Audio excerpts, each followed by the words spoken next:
Picture this. You wake up on election day. You head down to your local polling place, and suddenly you're told you've completely lost your right to vote.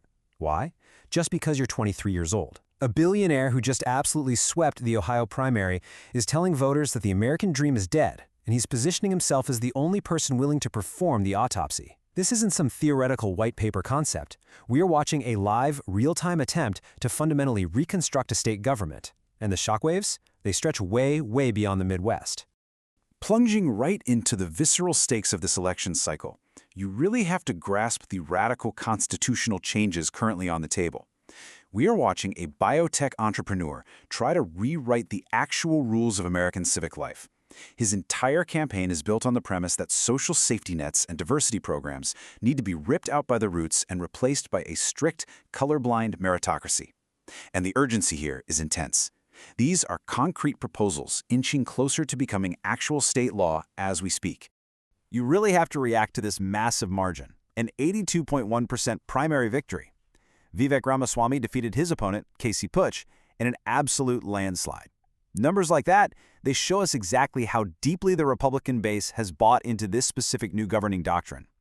Voters sent a glaringly clear signal endorsing an anti-woke reconstruction of the state executive branch, all fueled by some seriously immense billionaire-class self-funding. Section 1. The Missed Angle. Deracializing MAGA. Mainstream coverage completely missed the underlying story of that primary win. The Republican base in Ohio entirely rejected traditional identity politics in favor of a totally new ideological framework. Ramaswamy is effectively trying to deracialize the populist movement. His opponent, Puch, actually tried to use traditional nativist attacks, literally challenging Ramaswamy to a game of cowboys and Indians. But Ramaswamy? He just completely ignored those racial provocations.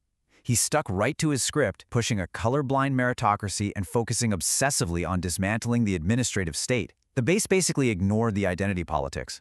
It suggests that right now, voters care infinitely more about gutting bureaucratic institutions than the heritage of the person leading the charge. Section 2. The Financial Canyon.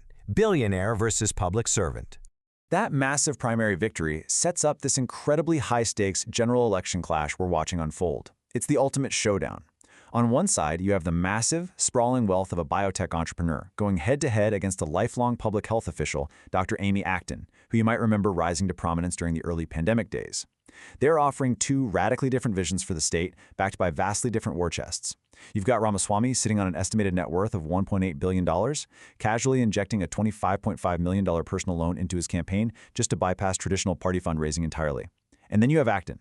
Her net worth is modest, and she reported making exactly 62 cents in interest. It is a literal financial canyon. Ramaswamy frames his wealth as the ultimate proof of the American dream, while Acton's campaign is painting this as a billionaire throwing money from a private jet to buy a state. And he's using that immense financial leverage to broadcast a very specific, incredibly aggressive message. This quote captures the visceral reality of what his platform actually plans to execute. We aren't just changing the governor, we're performing a hostile takeover of the administrative state. That's the trigger.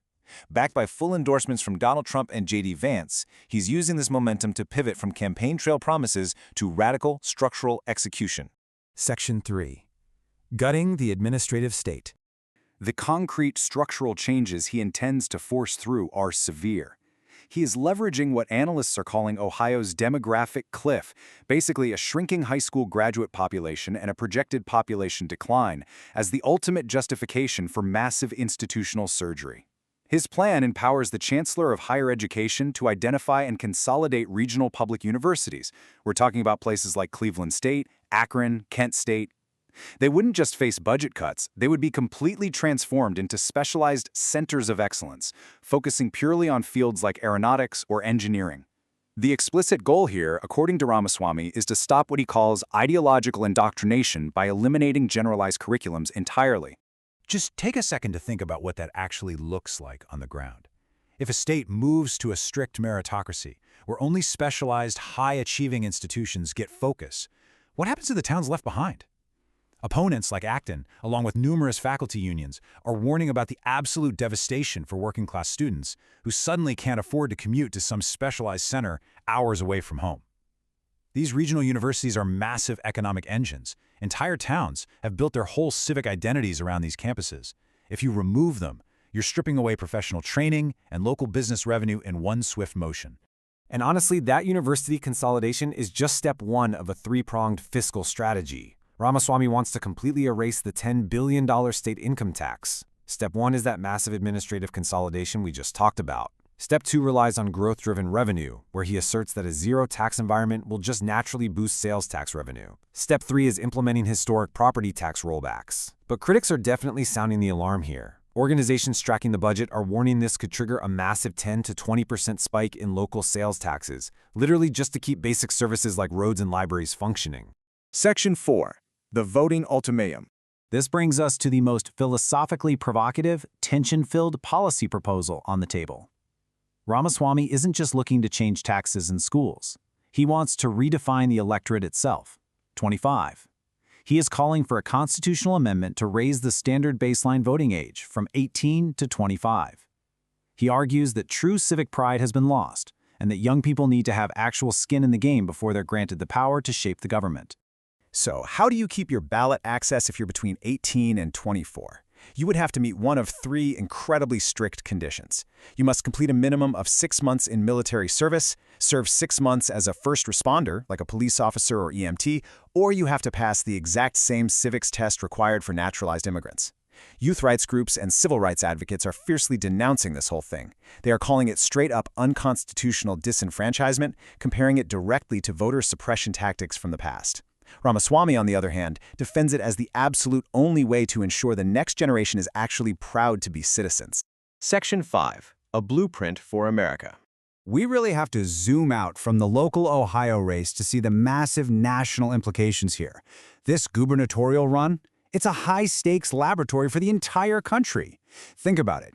If a platform built on firing bureaucrats, dismantling the income tax, and raising the voting age works in a bellwether purple state like Ohio, it immediately becomes the new standard playbook for the conservative movement nationwide. It takes the theoretical and makes it concrete law. The ideas behind DOGE, the Department of Government Efficiency, that Ramaswamy heavily champions, would no longer just be a proof-of-concept initiative. The mass bureaucratic reduction, the mass layoffs, the institutional restructuring, it all becomes reality. Many analysts are predicting that regardless of the exact margin, Ramaswamy will use his time in Columbus to build a governing mandate for a 2032 presidential campaign, armed with real-world data on how to systematically dismantle a government.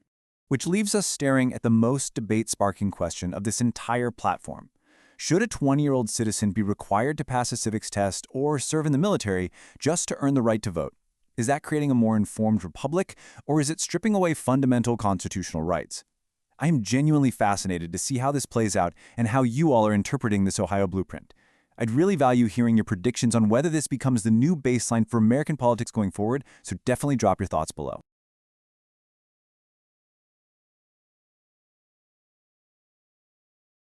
An investment in knowledge pays the best interest, so why not invest in this channel? Click like and subscribe for more.